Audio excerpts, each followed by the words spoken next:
بسم اللہ الرحمن الرحیم. تلک الرسل فضلنا بعضهم علی بعض.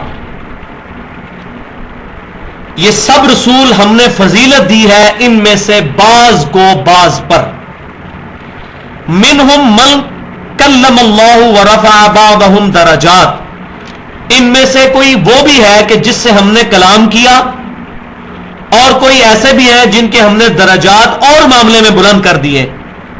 یعنی موسیٰ علیہ السلام کا اشارتاً یہاں پر ذکر ہو رہا ہے. وَآتَيْنَا عِيسَى ابْنَ مَرْيَمَ الْبَيِّنَاتِ. اور عیسیٰ بن مریم کو تو ہم نے کھلے معجزے دیے, بہت بڑے بڑے معجزے. وہ سورہ آل عمران میں آئے گا جا کے. اللہ کے حکم سے مردوں کو زندہ کر دیتے تھے, اللہ کے حکم سے مٹی کی جو ہے وہ پرندہ بنا کے اس میں پھونک مارتے تھے, وہ زندہ ہو جاتا تھا. اللہ کے حکم سے مادر ذات کوڑی جو تھے, پیدائشی طور پہ کوڑی, ان کو شفا دیتے تھے. اور اللہ کے حکم سے جو نابینا تھے, جن کے آنکھوں کے ڈھیلے بھی نہیں ہوتے تھے, اس میں بھی مٹی رکھ کے اللہ کے حکم سے دعا کرتے تھے تو وہ بینا ہو جاتے تھے. وَآتَيْنَا عِيسَى ابْنَ مَرْيَمَ الْبَيِّنَاتِ. عیسیٰ بن مریم کو تو ہم نے بڑے بڑے معجزات دیے. اور وہ دیکھ لیں معجزات کس کے ذریعے دیے.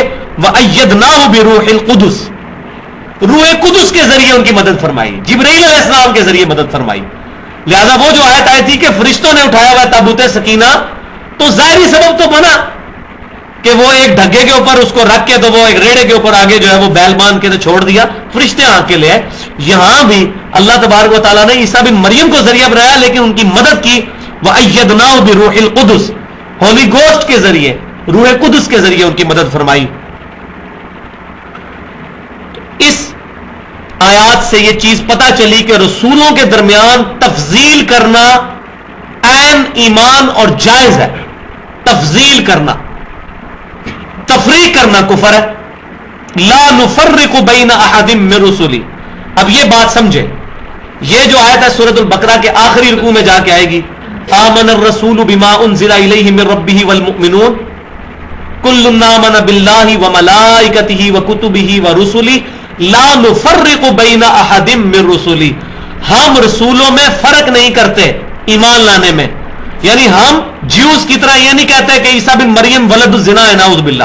ہم عیسیٰ بن مریم کو بھی مانتے ہیں, ہم موسیٰ علیہ السلام کو بھی مانتے ہیں, ہم بنی اسرائیل کے تمام انبیاء کو مانتے ہیں, ہم نوح علیہ السلام, آدم علیہ السلام کو بھی مانتے ہیں, تمام انبیاء کو مانتے ہیں.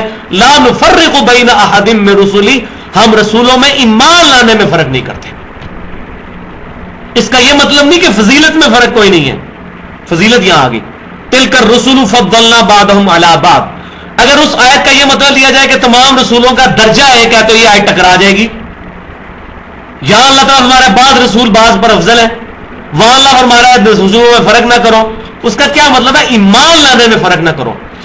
کوئی شخص سارے نبیوں کو مانے, نبی صلی اللہ علیہ وسلم کو بھی مان لے, حضرت ابراہیم کا انکار کر دے کافر ہو جائے گا, حضرت عیسیٰ کا انکار کر دے کافر ہو جائے گا. کسی رسول پر ایمان لانے میں فرق نہیں کرنا. باقی درجے میں تو فرق ہے.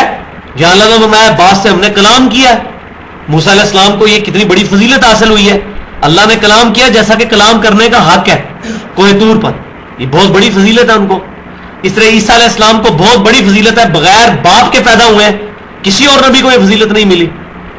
تو جزوی فضیلتیں ایک انبیاء کی دوسرے انبیاء پر ہیں, لیکن کلی فضیلت امام کائنات سید الاولین والآخرین شفیع المذنبین رحمت للعالمین سیدنا و مولانا امام اعظم امام الانبیاء والمرسلین صلی اللہ علیہ وسلم کو کلی فضیلت تمام انبیاء پر حاصل ہے. یہ اس پر امت کا اجماع ہے, جس کے لیے ایک ہی حدیث کافی ہے صحیح مسلم کی. نبی صلی اللہ علیہ وسلم کو شب معراج اللہ تعالیٰ نے تمام انبیاء کی امامت پر فائز فرمایا. تو امام وہ بنتا ہے جو سب سے افضل ہو. نبی صلی اللہ علیہ وسلم کی مبارک زندگی میں جب تک آپ کی صحت تھی, آپ صلی اللہ علیہ وسلم خود ہی امامت فرماتے تھے, سوائے ایک موقع میں صحیح مسلم کے اندر آتا ہے, اس وقت بھی نبی صلی اللہ علیہ وسلم موجود نہیں تھے. عبد الرحمن بن عوف رضی اللہ تعالیٰ نماز پڑھا رہے تھے, آپ صلی اللہ علیہ وسلم جو ہے وہ آئے, نماز صحابہ کرام نے آگاہ کیا لیکن آپ نے منع فرما دیا. عبد الرحمن بن عوف اپنی نماز پڑھتے رہے, پڑھاتے رہے. آپ صلی اللہ علیہ وسلم کی ایک رکعت چھوٹ گئی تو آپ نے اپنی رکعت مکمل کی. بس یہ ایک واقعہ ہے. سیدنا ابو بکر صدیق کے پیچھے بھی نبی صلی اللہ علیہ وسلم نے کبھی کوئی نماز نہیں پڑھی. وہ جتنے واقعات ہیں سب میں حضرت ابو بکر صدیق نے مسلح چھوڑ دیا تھا, آپ صلی اللہ علیہ وسلم مسلح پر آئے, سیدنا ابو بکر صدیق رضی اللہ تعالیٰ مکبر کی حیثیت سے پیچھے کھڑے ہوئے. تو آپ صلی اللہ علیہ وسلم کو امام بنایا گیا انبیاء کا. اور دوسری فضیلت خاتم النبیین, ختم نبوت کا تاج آپ کے سر پر سجا، جو اس چیز کا ثبوت ہے کہ آپ صلی اللہ علیہ وسلم پر آ کر نبوت ایسی کامل ہوئی ہے کہ آپ کے بعد اب کوئی نبی نہیں آئے گا جو کسی اور درجے میں پرفیکشن کرے. آپ نے منصب نبوت کو اس اعلیٰ ترین درجے پر اللہ تبارک و تعالیٰ نے آپ کے ذریعے پہنچا دیا کہ اب گنجائش ہی نہیں ہے کہ آپ کو کوئی وائلیٹ کرے. آپ یہ بہت بڑی فضیلت، یہ پورا ایک چیپٹر ہے. تو رسولوں میں تفضیل جائز ہے، تفریق جائز نہیں ہے. اسی طریقے سے صحابہ کرام میں بھی جزوی فضیلت ہے. سیدنا علی رضی اللہ تعالیٰ عنہ کو کئی معاملات میں سیدنا ابوبکر، عمر، عثمان پر بھی جزوی فضیلت حاصل ہے، لیکن کلی فضیلت اہل سنت کے نزدیک سیدنا ابوبکر صدیق کو ہے، پھر سیدنا عمر، پھر سیدنا عثمان، اور پھر سیدنا علی، اور پھر اشرا مبشرہ، اور پھر اصحاب بدر، اور یہ ترتیب. جزوی فضیلت کسی ایک کی دوسرے پہ ہو سکتی ہے. انبیاء میں بھی ہے. حضرت عیسیٰ علیہ السلام بغیر باپ کے پیدا ہوئے ہیں، ہمارے نبی صلی اللہ علیہ وسلم باپ سے پیدا ہوئے ہیں، تو حضرت عیسیٰ کو یہ فضیلت حاصل ہے. حضرت عیسیٰ علیہ السلام آج تک زندہ ہے، نبی صلی اللہ علیہ وسلم فوت ہو چکے ہیں. ہاں برسری ہے آپ کے ساتھ اپنی قبر مبارک میں، جسم مبارک اور روح مبارک جنت میں زندہ ہے، لیکن آپ صلی اللہ علیہ وسلم پر وہ موت آئی جو حضرت عیسیٰ پر نہیں آئی ابھی تک. یہ بہت بڑی فضیلت ان کو حاصل ہے. ہاں قرب قیامت میں وہ اتریں گے، پھر اللہ تعالیٰ ان پر وہ موت طاری کرے گا. کل نفس ذائقۃ الموت. تو جزوی فضیلت کا کسی پر کسی کے ہونا کلی فضیلت کا قائل نہیں، مطلب وہ اس کا ثبوت نہیں ہوتا.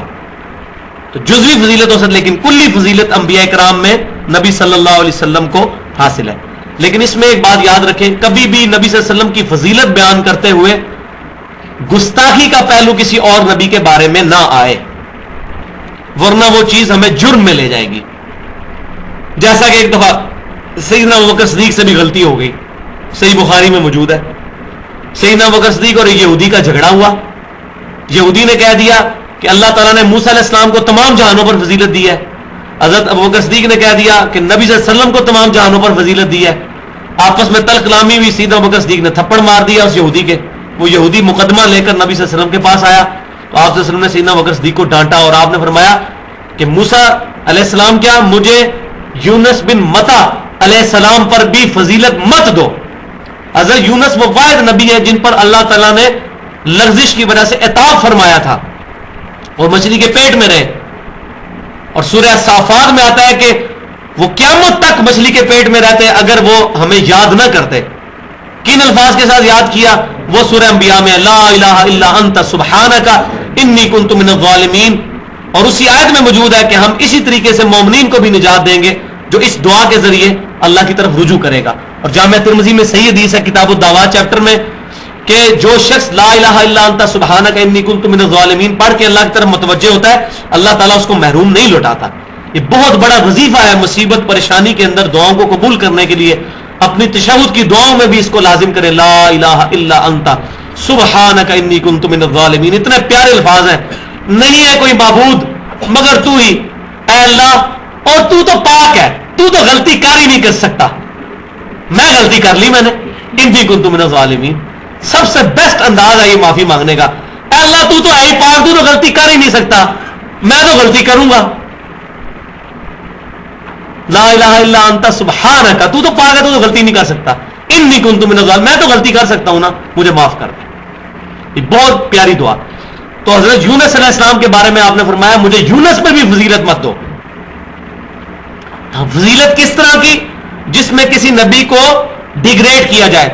جیسا کہ احمد بریلوی صاحب کے یہ مجھے بہت پیارے لگتے ہیں اشعار، مصطفیٰ جان رحمت پہ لاکھوں سلام، لیکن اس میں ایک شعر جو ہے وہ مجھے سخت احتجاج ہے اس کے اوپر.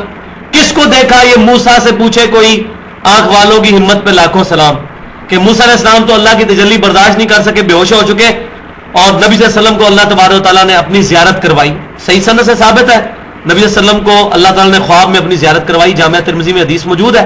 امام ترمذی نے بھی فرمایا ھذا حدیث حسن صحیح، اور امام بخاری کا قول بھی امام ترمذی نے نقل کیا کہ امام بخاری فرماتے ہیں یہ حدیث صحیح ہے. ہم مانتے ہیں کہ نبی صلی اللہ علیہ وسلم کو اللہ تعالیٰ نے خواب میں زیارت کروائی ہے اپنی. لیکن یہ کہنا کس کو دیکھا یہ موسیٰ سے پوچھے کوئی، آنکھ والوں کی ہمت پہ لاکھوں سلام. یعنی موسیٰ علیہ السلام کی آنکھ میں ہمت نہیں تھی، ہمارے نبی کی آنکھ میں ہمت ہے. اب یہ جب کمپیئر کروایا تو میرا خیال ہے یہ نبی صلی اللہ علیہ وسلم کے سامنے شعر پڑھا جائے تو جیسے ابوبکر صدیق رضی اللہ تعالیٰ عنہ کو نبی صلی اللہ علیہ وسلم نے ڈانٹا تھا، ان کو بھی ڈانٹ پڑ جائے. تو بڑی احتیاط کرنی چاہیے کہ آپ صلی اللہ علیہ وسلم کی تعلیمات سے باہر نہیں جانا. گستاخی ہے کہ آپ جو فرمائیں اس کو تبدیل کر دیا جائے. آپ وسلم کی سنن ابی داؤد جامعہ اور سنن ابن ماجہ میں صحیح سند کے ساتھ حدیث موجود ہے. نبی صلی اللہ علیہ وسلم کو ایک صحابی سجدہ کرنے لگے, آپ نے ان کو منع فرما دیا. آپ نے فرمایا اگر میں سجدہ جائز سمجھتا تو بیویوں کو کہتا اپنے خاوندوں کو کریں. تو کیا حضور نے اپنی گستاخی خود کروائی؟ یہاں تو جو ہم نبی کے بارے میں کوئی کہیں کہ بھئی یہ آپ غلط کر رہے ہیں تو کہتے ہیں آپ تو ہے گستاخ ہو, اس لیے آپ حضور کی یہ بات حضور کی شان میں جاتی ہے اس لیے آپ نہیں مانتے. تو یہ بات بھی حضور کی شان میں جاتی تھی نا کہ حضور کو سجدہ کیا جائے. حضور نے اپنی گستاخی خود کروائی نعوذ باللہ کہ مجھے سجدہ نہ کرو؟ نہیں. اسی طریقے سے ہم بھی کہتے ہیں کہ نبی صلی اللہ علیہ وسلم کے بارے میں ایسے اشعار بولنا جس میں کسی نبی کی تنقیص ہو یا شرک کی طرف جائے یا گستاخی کی طرف جائے, یہ سخت جرم ہے, اللہ تعالیٰ کی بارگاہ میں قابل گرفت ہے. اللہ تعالیٰ میں ایسے جو غلط نظریات سے محفوظ فرمائے. اللہ تعالیٰ سے دعا ہے جو میں نے آج چیزیں کھول کھول کر بیان کی ہمیں ہمارے دلوں میں راسخ فرمائے, جو حق بات میں نے کی ہمارے دلوں میں راسخ فرمائے, جو کوئی غلط بات اگر میرے منہ سے نکل گئی ہمارے دلوں سے معاف کر دے. ہمیں قرآن و سنت کی تعلیمات پر عمل کر کے اس کو دوسرے بھائیوں تک پہنچانے کی توفیق عطا فرمائے. انبیاء کرام کے درمیان جو فضیلت ہے وہ جائز ہے اس کو بیان کرنا کہ ایک نبی کی دوسرے پر فضیلت کیا ہے, لیکن اس کی بنیاد پر کسی پیغمبر کی کسی پروفٹ کی تنقیص نہیں کی جا سکتی. مثلا امام کائنات صلی اللہ علیہ وآلہ وسلم کو اللہ تبارک و تعالیٰ نے خواب میں اپنا دیدار عطا فرمایا. یہ جامعہ ترمذی میں صحیح سند کے ساتھ حدیث موجود ہے. امام بخاری بھی اس حدیث کو صحیح کہتے ہیں. امام ترمذی نے امام بخاری رحمۃ اللہ علیہ کا قول بھی نقل کیا ہے کہ نبی صلی اللہ علیہ وسلم کو خواب میں اللہ تعالیٰ کی زیارت ہوئی. اب یہ سعادت جو ہے آپ صلی اللہ علیہ وسلم کے علاوہ کسی کو بھی حاصل نہیں ہوئی. یہ آپ کو اللہ تعالیٰ نے بہت بڑی سعادت عطا فرمائی. لیکن اب اس کی بنیاد پر یہ شعر نہیں کہا جا سکتا کس کو دیکھا یہ موسیٰ سے پوچھے کوئی آنکھ والوں کی ہمت پہ لاکھوں سلام, کہ موسیٰ علیہ السلام اللہ تعالیٰ کو نہیں دیکھ سکے اور نبی صلی اللہ علیہ وسلم نے اللہ تعالیٰ کو دیکھ لیا. اب انبیاء کو آپس میں کمپیئر کر کے ایک کی تنقیص بیان کرنا دوسرے کی فضیلت بیان کرنا یہ جرم ہے, اور اس سے نبی صلی اللہ علیہ وسلم نے منع فرمایا. جو میں نے پچھلی دفعہ صحیح بخاری سے حدیث بتائی تھی کہ آپ صلی اللہ علیہ وسلم نے فرمایا کہ مجھے یونس میں بھی فضیلت مت دو, اس طرح کی فضیلت کہ جس کی بنیاد پر کسی دوسرے نبی کو کہا جائے کہ یہ تو کم درجے کا ہے نعوذ باللہ. جس طرح ہمارے بعض بھائی جو ہیں وہ شب معراج کا واقعہ بیان کرتے ہوئے وہ آپس میں اس طریقے سے گفتگو کرتے ہوئے غلو کرتے ہیں, ایگزیجریشن کرتے ہیں کہ جی نبی صلی اللہ علیہ وسلم کو اللہ تبارک و تعالیٰ کی طرف سے انبیاء کرام کا امام بنایا گیا, یہاں تک تو بات ٹھیک ہے. صحیح مسلم کتاب الایمان میں موجود ہے کہ سیدنا جبریل علیہ السلام نے نبی صلی اللہ علیہ وسلم کو شب معراج بیت المقدس کے اندر انبیاء کرام کی امامت کے لیے آگے کیا. اسی بنیاد پر ہم آپ صلی اللہ علیہ وسلم کو امام الانبیاء کہتے ہیں. لیکن اس کے بعد یہ کہنا کہ نبی صلی اللہ علیہ وسلم جب سجدے میں گئے تو حضرت ابراہیم کا سر تھا اور نبی صلی اللہ علیہ وسلم کے پاؤں تھے, حضرت موسیٰ کا سر تھا نبی صلی اللہ علیہ وسلم کے پاؤں تھے, یہ بیان کر رہے ہوتے ہیں. یہ جو ہے یہ سخت زیادتی والی بات ہے. اس طریقے سے تو میں بھی اپنی فضیلت بیان کر سکتا ہوں, میں نے بھی امامت کروائی عشاء کی, میں کہوں جی میرے پاؤں ہیں آپ سب کے سر ہیں, تو یہ کوئی طریقہ ہے بات کرنے کا؟ تو تفضیل درست ہے لیکن تفریق نہیں کر سکتے. تفضیل ہے ایک ہی دوسرے پر فضیلت بغیر تنقیص بیان کیے ہوئے, اور تفریق یہ ہے کہ سب سے بڑی تفریق تو یہودیوں نے کی جنہوں نے عیسیٰ علیہ السلام کو نبی ماننے سے انکار کر دیا, نبی صلی اللہ علیہ وسلم کو نبی ماننے سے انکار کر دیا. اسی طرح کرسچنز نے نبی صلی اللہ علیہ وسلم کی نبوت کو نہیں مانا. حضرت موسیٰ علیہ السلام کو اور پچھلے بنی اسرائیل کے انبیاء کو وہ مانتے ہیں لیکن نبی صلی اللہ علیہ وسلم کی نبوت کا انہوں نے نہیں مانا. اسی کو اللہ تبارک و تعالیٰ نے پھر بیان فرمایا لا نفرق بین احد من رسلی, کہ یہ مسلمان جو ہے یہ رسولوں میں ایمان لانے میں فرق ہی نہیں کرتے. بھائی بجلی اگر چلی گئی تو بند کروا دینا, نہیں تو وہ شور تو آ رہا ہے, بند کو نہیں کرے گا, آپ خود ہی کریں گے جا کے. اس چیز کو بنیادی طور پر یاد رکھیں کہ اس بنیاد پر تفریق نہیں کرنی چاہیے.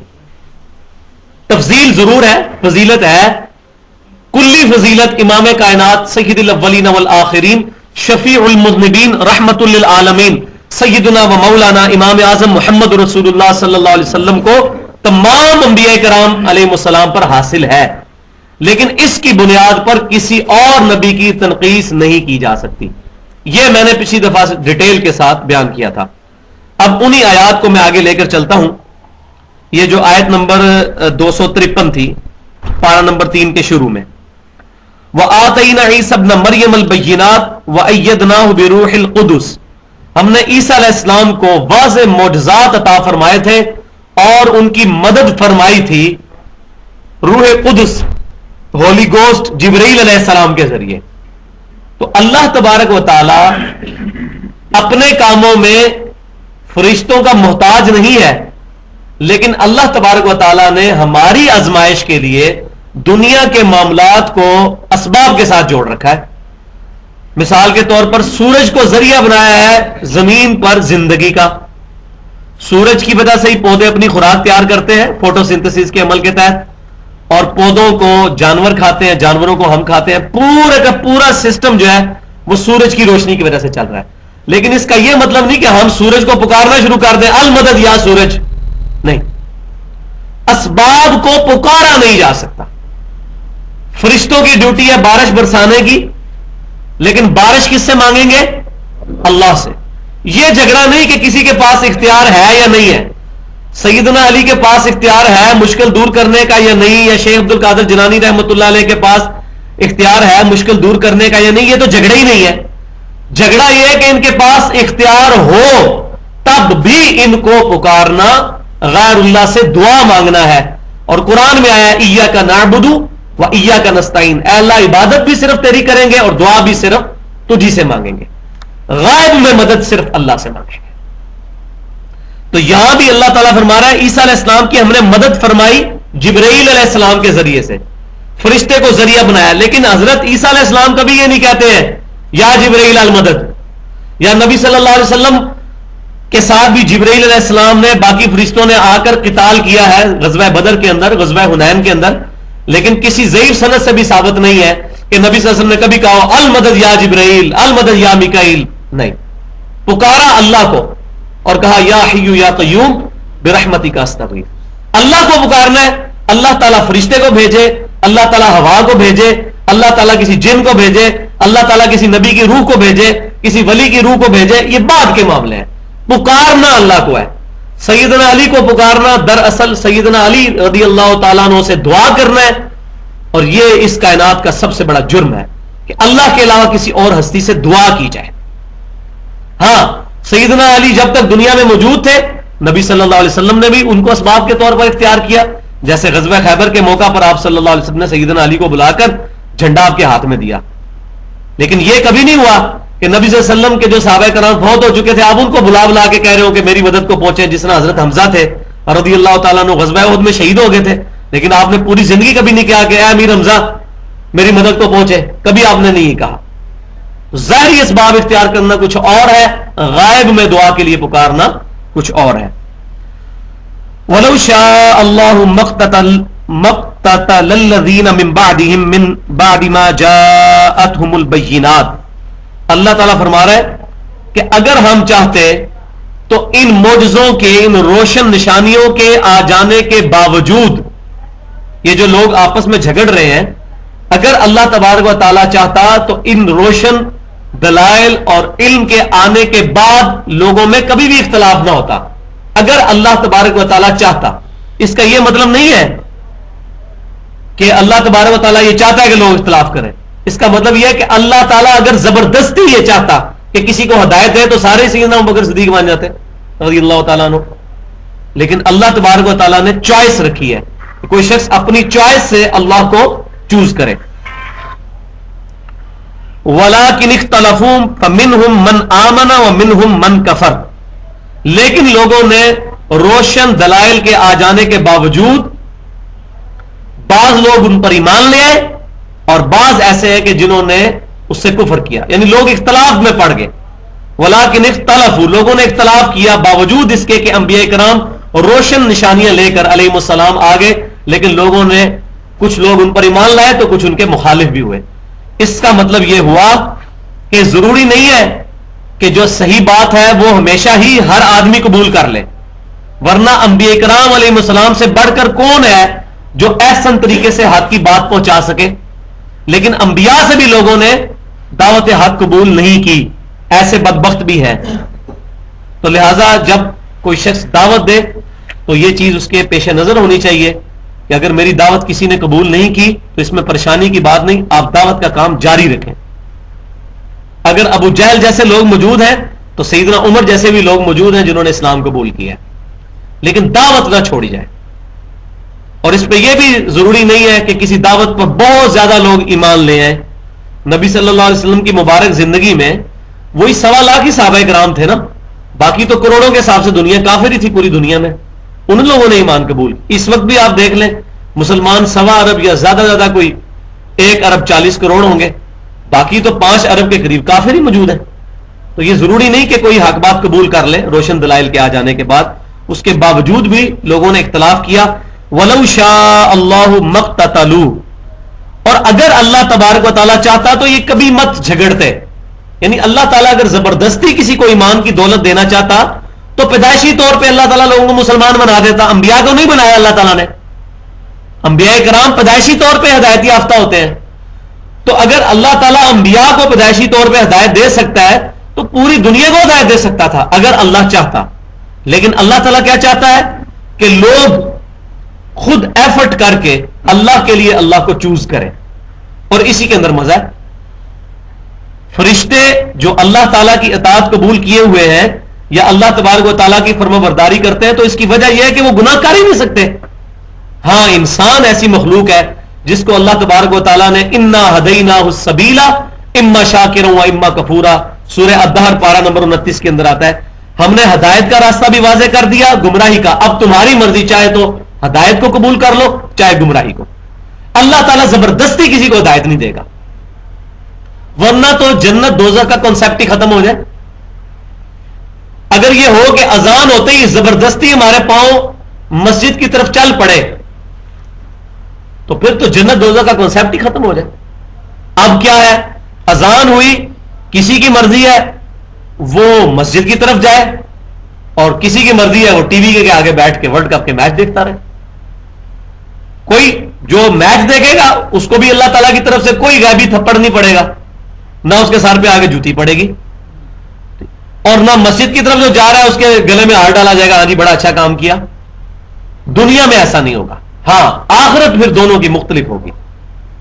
یہ نہیں ہوگا کہ دنیا میں جو فرما بردار ہے اور جو نافرمان ہے، دنیا میں بظاہر ہو سکتا ہے نافرمان ذرا بہتر کنڈیشن میں ہو، فرما بردار ذرا ماٹھی کنڈیشن میں ہو، لیکن آخرت میں فیصلہ جو ہے وہ انسان کے عقائد، نظریات اور انبیاء کرام علیہ السلام کو کس نے کتنا فالو کیا، ان کی تعلیمات پر کتنا عمل کیا، اس کی بنیاد پہ ہوگا. تو اللہ تعالیٰ فرما رہا ہے اگر ہم چاہتے تو زبردستی کر سکتے تھے.